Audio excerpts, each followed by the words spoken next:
In this video, we do deep dive into Claude Code and how it works under the hood.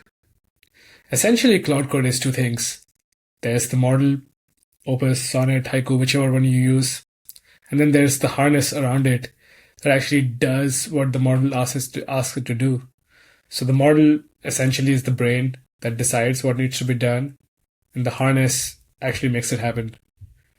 The tool use is kind of like the protocol between them. You send a prompt to the model responds with a tool call, the harness executes the tool and sends the results back. So essentially, Claude Code is a while loop which is built around 23 different tools, and it keeps running into this while loop till the model decides that we are going to end the turn. So we'll go through what a tool is, I'll show you the loop, what it costs, and how different models use tool calling.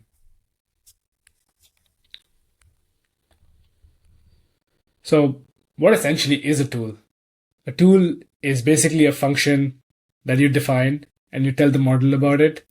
And then when you send a prompt to the model can decide which tool to call, and it tells you that. And then the harness goes and runs it. So if you look at this graphic, it tells you the model decides what to do. The model cannot directly execute a tool. The harness is the one that executes the tools and runs the results. So let's say you had a prompt that you sent to the model. The model returns back by saying, hey, I have this read file tool call. Let me read what's in this auth file. The harness goes and reads the contents and sends the contents back to the model. And then we go in that loop. The model cannot run anything directly. The model always returns a tool call. It's the harness around the model that decides whether to execute that tool call and then send the result back to the model. So then essentially what is Claude Code? Claude Code is a harness around the Claude models, and it is essentially a loop that keeps calling the model and executing the tools. You send some tools and a message to the model. The model calls that tool. The harness executes it, sends the results back, and you keep repeating it till essentially the model says, hey, we are done here. So let's look at an example, very simple example of a calculator. Let's say you expose one tool to the model called a calculator, and then you send this prompt to the model. So you send the tool, you send the prompt, Claude will respond saying, hey, use the tool calculator with this particular expression. The harness will execute it, have the results, send the results back to Claude with the tool use, and then eventually the model will say end turn. You already have the final result. So in this particular case, it was a pretty small loop, but it gives you the mental model of how the model works and how the tool usage is the link between the model and the harness. So let's look at a bit more sophisticated example. I tried to replicate my own simple Claude code. I gave it the list files, the search code, and the read file tools, and I asked it to find an authentication bug. So what it'll do first is it'll list the files, and it'll try to find the right files to read. And then it'll search the code. It found which file it needed to read. And then eventually it'll keep adding more tool calls, and eventually till the time it finds the bug, and then it'll tell you, hey, the comparison operator did backwards in login. So high level, this is how, when you use Claude Code, what is happening under the hood is you're making a bunch of calls to the model. The model is telling you which tools to use. The harness executes the tool calls, sends the results back to the model, and we keep doing that till we eventually get to the end turn. So now let's look at exact comparison between Haiku, Sonnet, and Opus. This is basically where the models differ with each other. Like the same prompt that you send to the different models can come back with different tool calls. And so let's look at how the approach changes from model to model. So Haiku, in that particular same bug that I had, Haiku made 13 tool calls and it had 8 turns. It searches a lot first, then it does the reading. Whereas Sonnet was a little bit different. It made only 8 tool calls, and it took a bit longer, but it spends a lot of time reading the files first and then searching. Opus was the most thorough of all of them. It spent a lot of time in reading and searching, and then eventually got to the final results. So Opus checks the edge cases, it looks for a lot of bugs, it validates its findings more aggressively, and this is why Opus can also be more expensive because it takes a lot of time. It does a lot of tool calls. So where does the tools fit into the context window of Claude? So you have to realize that every tool definition takes up space in Claude's like working memory in the context window. So how much overhead do you like it adds? So let's see how much overhead it adds. So the more tools you define, the more tokens it will use. So for Claude Code, it uses around 23 tools, so that's around 3,000 tokens. So if you ever looked at the context window for Claude, you'll see that the system tokens take around 3,000 tokens.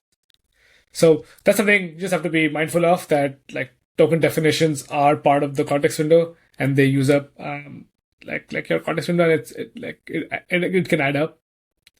Obviously, there's a secondary point here. As you add MCP servers, it can get worse. MCP servers end up using more of your context window too, which is why like you have to be mindful of which MCP servers you're using. So one of the experiments that you can do, this is what I did, is I ran Claude Code, but I added a hook, a post tool use hook, and you can log all the tool calls and see what is happening. So I'll just show you a trace of the different sessions that I was running.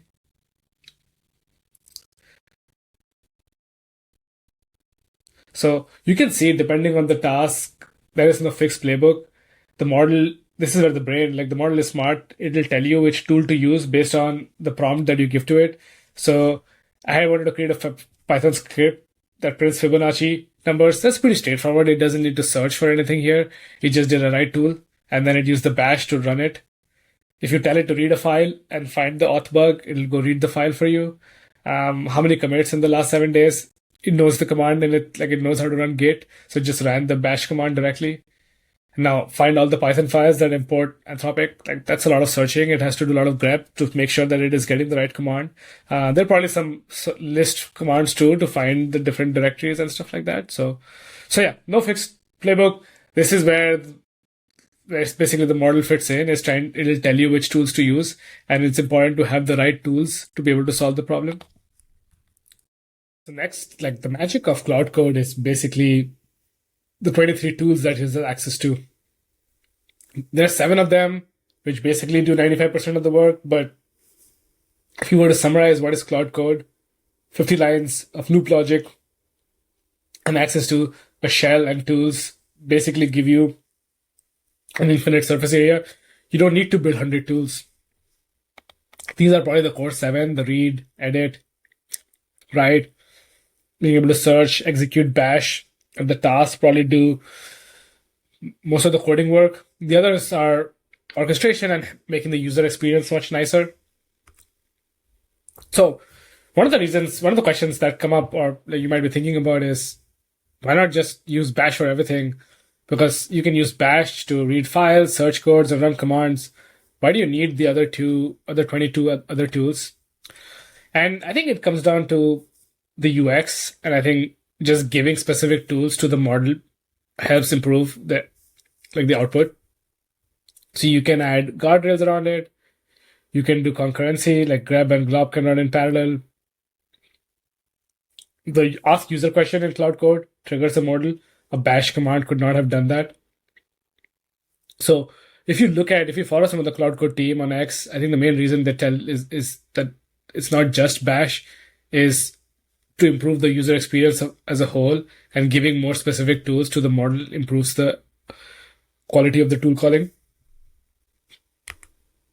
So what was the state of the art before Claude Code came in?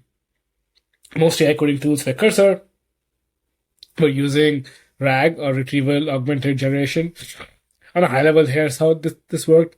You would split your code into chunks. You would break up these small pieces into an embedding model can process. You would convert these chunks into vectors, store it into a vector database. And when the user asks questions, you would look up similar chunks. You would stuff the chunks into prompts. But I think one of the insights that Claude Code had is this is not how humans work. So Claude Code decided to skip all of this.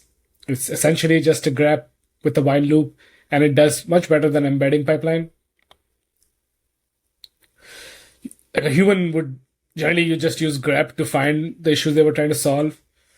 You don't have the issue of re-indexing whenever code changes. You're always just reading the latest file. Retrieval is one shot.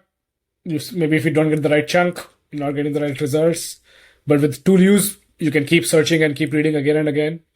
The context, you get code fragments. Here, you can just send the whole files. Obviously, there's some trade-offs. Like tool use probably does burn more tokens. And for large code bases, maybe there is a hybrid approaches that you could use. But for most people and most projects, grep and loop are more than enough. So in this video, we took a deep dive into how tool calling and tool use works for Claude Code.